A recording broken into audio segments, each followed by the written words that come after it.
castigado por Dios no fue Lucifer.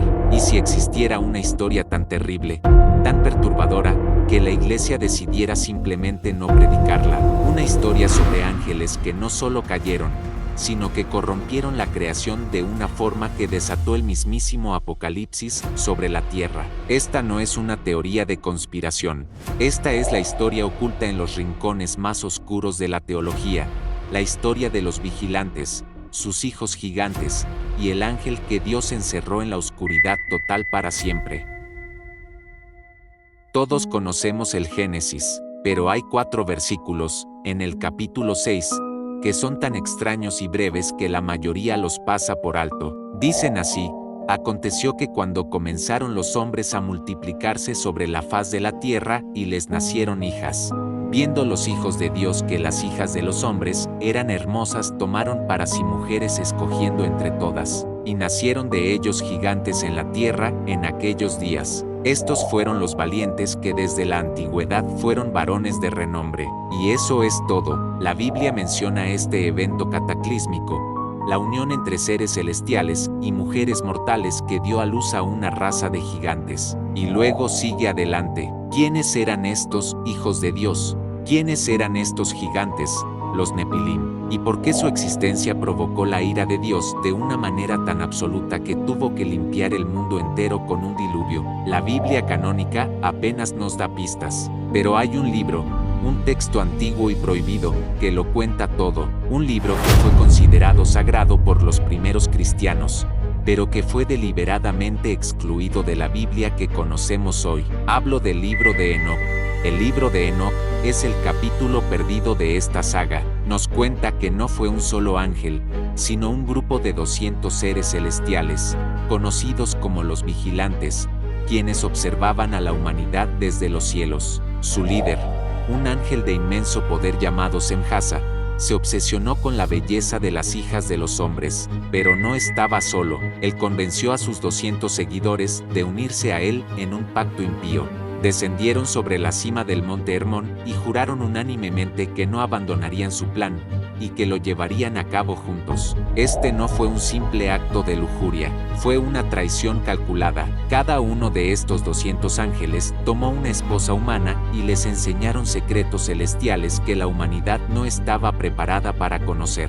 Azazel, uno de los líderes, enseñó a los hombres a forjar espadas y escudos, el arte de la guerra. Enseñó a las mujeres el uso de cosméticos y joyas, despertando la vanidad y el engaño. Otros enseñaron la hechicería, el conocimiento de las estrellas, la astrología y los secretos de la luna. Corrompieron a la humanidad desde adentro, entregando un conocimiento prohibido que sembró el caos, la violencia y la impiedad en toda la tierra. Pero la peor de las abominaciones aún estaba por nacer. De estas uniones profanas nacieron los Nepilim. La Biblia los llama gigantes, pero el libro de Enoc los describe como criaturas colosales y voraces, con una fuerza sobrenatural y un hambre insaciable. Pronto, consumieron toda la producción de los hombres. Cuando ya no hubo más comida, los gigantes se volvieron contra la humanidad, devorando personas. Y cuando se cansaron de la carne humana, empezaron a devorarse entre ellos, bebiendo su sangre y cometiendo actos de una brutalidad indescriptible. El mundo que Dios había creado como un paraíso se había transformado en un infierno, un matadero gobernado por los hijos monstruosos de sus propios ángeles. La creación entera gemía, y su clamor ascendió hasta los cielos, rogando por una intervención divina. Pero, ¿cuál fue la respuesta de Dios ante esta traición sin precedentes? Su juicio no se haría esperar, y sería más terrible de lo que nadie podría haber imaginado. El juicio de Dios no fue solo una reprimenda, fue un reinicio total. La respuesta a la corrupción de los vigilantes y la violencia de los Nepilim fue el diluvio universal, una purificación por agua que borraría de la faz de la tierra a esa generación perversa y a su descendencia monstruosa. Pero aquí es donde la historia que nos cuentan a menudo se detiene. Se nos habla de Noé, del arca, de la salvación de la humanidad. Pero, ¿qué pasó con los ángeles caídos, los instigadores de todo el caos? Su castigo fue, en muchos sentidos, mucho peor que la aniquilación. El libro de Enoc, un texto que la mayoría de las iglesias no incluye en su canon, nos da los detalles escalofriantes. Dios envió a sus arcángeles, a Miguel, a Gabriel, a Rafael, no para negociar, sino para ejecutar una sentencia eterna. A Semyasa y a sus seguidores, los líderes de la rebelión, se les ató de pies y manos.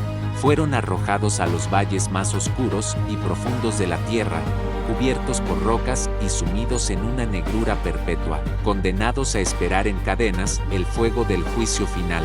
No recibieron la muerte, sino una vida eterna de tormento, un recordatorio perpetuo de su traición.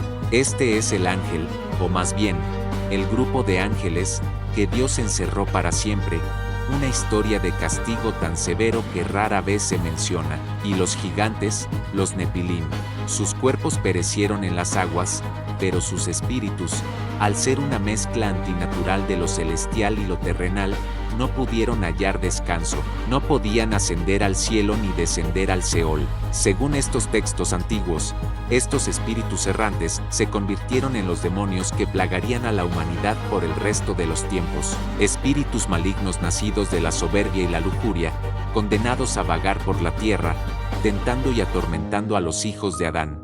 Así, el legado de los vigilantes no terminó con el diluvio, simplemente cambió de forma. La corrupción que antes caminaba sobre la tierra en cuerpos de gigantes, ahora susurraba en los oídos de los hombres. Lo que esta historia nos revela es una cosmología mucho más compleja y aterradora de lo que imaginamos. No se trata solo de un Dios que castiga el pecado humano, se trata de una guerra cósmica que comenzó en los cielos, se derramó sobre la tierra y cuyas consecuencias aún sentimos hoy. La existencia de los Nepilim explica por qué el diluvio fue necesario no como un acto de ira contra simples pecadores, sino como una cirugía radical para extirpar un cáncer genético y espiritual que amenazaba con consumir toda la creación. Los ángeles encadenados en la oscuridad y los espíritus de los gigantes vagando por el mundo son piezas de un rompecabezas que la historia oficial ha preferido guardar en un cajón. Esta no es solo una leyenda antigua, es una advertencia sobre el orgullo, sobre la transgresión de los límites divinos y sobre las fuerzas invisibles que, según estos textos, todavía operan en nuestro mundo. Ahora que conoces esta parte oculta de la historia, ¿ves el mundo de la misma manera? ¿Crees que el legado de los Nepilim sigue presente entre nosotros? Déjame saber tu opinión en los comentarios. Si este viaje a los secretos prohibidos de la Biblia te ha abierto los ojos, no olvides darle a me gusta, suscribirte y activar la campanita para no perderte nuestro próximo capítulo en los misterios de la fe, porque la verdad, a menudo, no está en lo que se predica desde el púlpito, sino en las páginas que se decidieron arrancar.